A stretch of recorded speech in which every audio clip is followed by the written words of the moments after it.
Alfred Miller کے بنائے گئے منصوبے کی تمام کڑیاں ایک دوسرے سے ملتی جا رہی تھیں۔ ہتھیار، یہودی اور یروشلم میں ایک کمرے کا بندوبست ہو چکا تھا۔ اب صرف اسے اپنے منصوبے کو حتمی اور عملی جامہ پہنانا تھا۔ ناظرین، اگر آپ ہماری یہ پوری سیریز دیکھنا چاہتے ہیں تو نیچے دیے گئے پلے لسٹ کے لنک پر کلک کریں۔ چینل پر نئے آنے والے دوستوں سے گزارش ہے کہ وہ چینل کو سبسکرائب کریں اور ساتھ میں موجود بیل آئیکن پر کلک کریں تاکہ ہمارے آنے والی ویڈیوز آپ تک بر وقت پہنچ سکیں۔ تو آئیے چلتے ہیں کہانی کے اگلے حصے کی جانب۔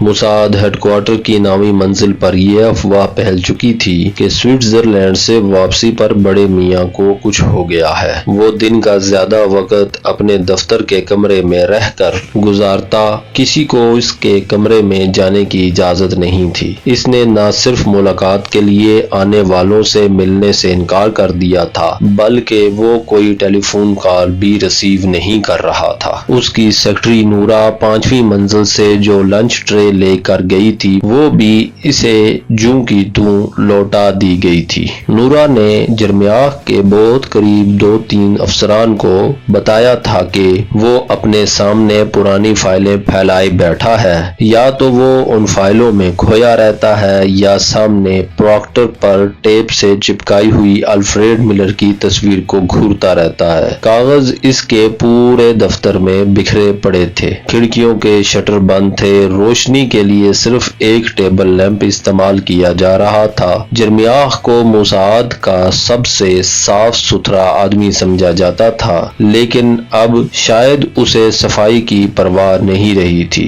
فائلیں پورے کمرے میں پھیلی ہوئی تھیں اور ان میں مزید اضافہ ہو رہا تھا۔ اگر اس کی طلب کی ہوئی کوئی فائل چند منٹ کے اندر نہ پہنچا دی جاتی تو وہ بارود کی طرح بھڑک اٹھتا۔ حالانکہ اسے یہ بات اچھی طرح سمجھا دی گئی تھی کہ اس کی طلب کی جانے والی بیشتر فائلیں آؤٹ آف ڈیٹ ہو چکی تھیں جو موساد کے ریکارڈ روم میں بند تھیں۔ انہیں منگوانے میں کچھ وقت لگے گا لیکن وہ 1 منٹ کی تاخیر برداشت کرنے کو بھی تیار نہیں تھا۔ وہ صبح سب سے پہلے دفتر میں آتا اور شام کو سب سے آخر میں جاتا۔ دفتر کی راہداری میں اگر کسی سے آمنا سامنا ہو جاتا اور دوسرا شخص بھول کر اسے سلام کر دیتا تو وہ اس کی طرف کھا جانے والی نظروں سے اس طرح دیکھتا جیسے اس نے کوئی بڑا جرم کر دیا ہو۔ کچھ لوگوں کا خیال تھا کہ سوئٹزرلینڈ میں لبرن گاؤں والے مشن میں ناکامی کے بعد اس کا موڈ آف ہو گیا ہے، جبکہ کچھ دیگر افسروں کا خیال یہ تھا کہ وہ چونکہ موساد میں صرف چند ہفتوں کا مہمان ہے اس لیے اس کا مزاج بگڑا ہوا ہے۔ موساد سے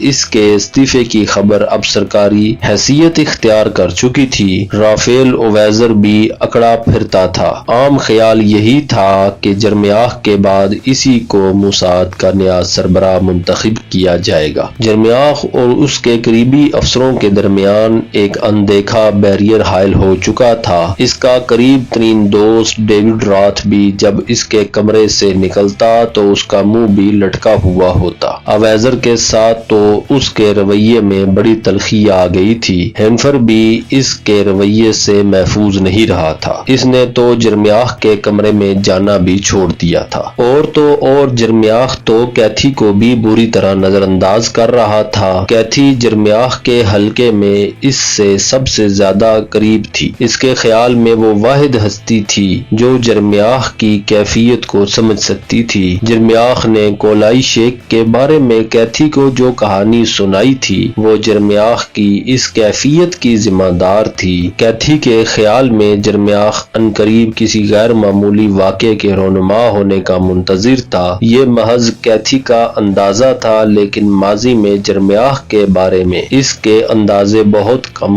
غلط نکلے تھے۔ اس کے خیال میں جرمیاہ ان دنوں اپنی زندگی کے بدترین بحران سے دوچار تھا، لیکن اسے ایک ہلکی سی امید تھی کہ ملر جلد یا بعدیر کوئی ایسا قدم اٹھائے گا جس سے جرمیاہ کو اس پر ہاتھ ڈالنے ہونے کا موقع مل جائے گا۔ اس کے لیے فی الحال انتظار کے سوا کوئی دوسرا راستہ نہیں تھا۔ سوئٹزرلینڈ سے واپسی کے بعد 3 ہفتوں تک جرمیاخ انتظار کرتا رہا، لیکن اس دوران کوئی غیر معمولی واقعہ رونما نہیں ہوا۔ لیکن بالآخر ملر نے شطرنج کی اس بساط پر ایک چال چل ہی دی تھی۔ جرمیاخ نے اپنے اور ملر کے درمیان اس خوفناک مقابلے کو شطرنج کے کھیل کا نام دیا تھا۔ ملر کی طرف سے یہ چال چلتے ہی جرمیاخ اس طرح حرکت میں آ گیا جیسے بلڈ ہاؤنڈڈ کتا اپنے شکار کے پیچھے لپکتا ہے۔ وہ 16 مارچ کا دن تھا۔ صبح ابھی پوری طرح طلوع نہیں ہوئی تھی کہ ٹیلی فون کی گھنٹی کی آواز سن کر جرمیاخ ہڑبڑا کر اٹھ گیا۔ وہ ہلکی نیند سونے کا عادی تھا، لیکن ان دنوں تو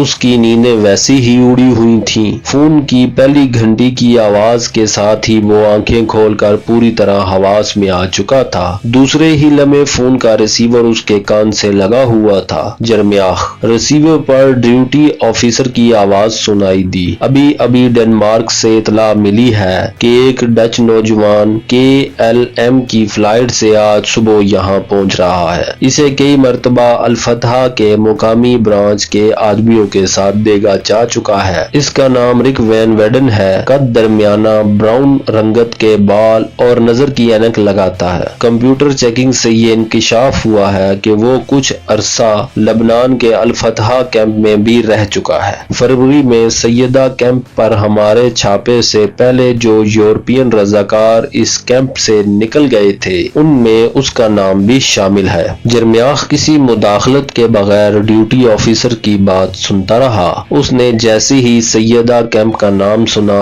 اس کے جسم میں سنسنی کی ایک لہر سی دوڑ گئی۔ یہ فلائٹ یہاں کس وقت لینڈ کر رہی ہے؟ اس نے جلدی سے پوچھا۔ اس کے ساتھ ہی اس کی نظریں نائٹ ٹیبل پر رکھے ہوئے الیکٹرانک ٹائم پیس کی طرف اٹھ گئیں۔ اس وقت صبح کے 4:27 ہوئے تھے۔ 11:55 پر یہ KLM کی فلائٹ 317 ہے۔ ڈیوٹی آفیسر نے جواب دیا۔ میں 6 بجے دفتر پہنچ جاؤں گا۔ جرمیاخ نے اپنی اندرونی کیفیت پر قابو پانے کی کوشش کرتے ہوئے کہا۔ اسپیشل برانچ، شین بیتھ اور ایئرپورٹ سیکیورٹی کو الرٹ کر دو۔ کوئی کوتاہی نہیں ہونی چاہیے۔ یہ احکامات پہلے ہی جاری کیے جا چکے ہیں، ڈیوٹی آفیسر نے جواب دیا۔ گڈ۔ ڈیوڈ راتھ، سابی، کیتھی اور ہینفر کو بھی بلا لو۔ وہ چند لمحوں کو خاموش ہوا، پھر بولا، شین بیتھ کے آوری ٹور کو بھی اطلاع کر دو۔ انہیں کہو کہ ٹھیک 6 بجے مجھے دفتر میں ملے۔ 10:30 بجے اینٹی ٹیررسٹ اسکواڈ کو بھی ایئرپورٹ پر موجود ہونا چاہیے۔ جرمیاخ نے فون بند کر دیا اور اپنی جگہ پر بے حس و حرکت بیٹھا میز پر رکھے ہوئے الیکٹرانک کلاک کو گھورتا رہا۔ ناظرین، اگر آپ کو ہماری یہ ویڈیو پسند آئی تو ویڈیو کو لائک کریں، شیئر کریں اور کمنٹس میں اپنی رائے کا اظہار کرنا نہ بھولیں۔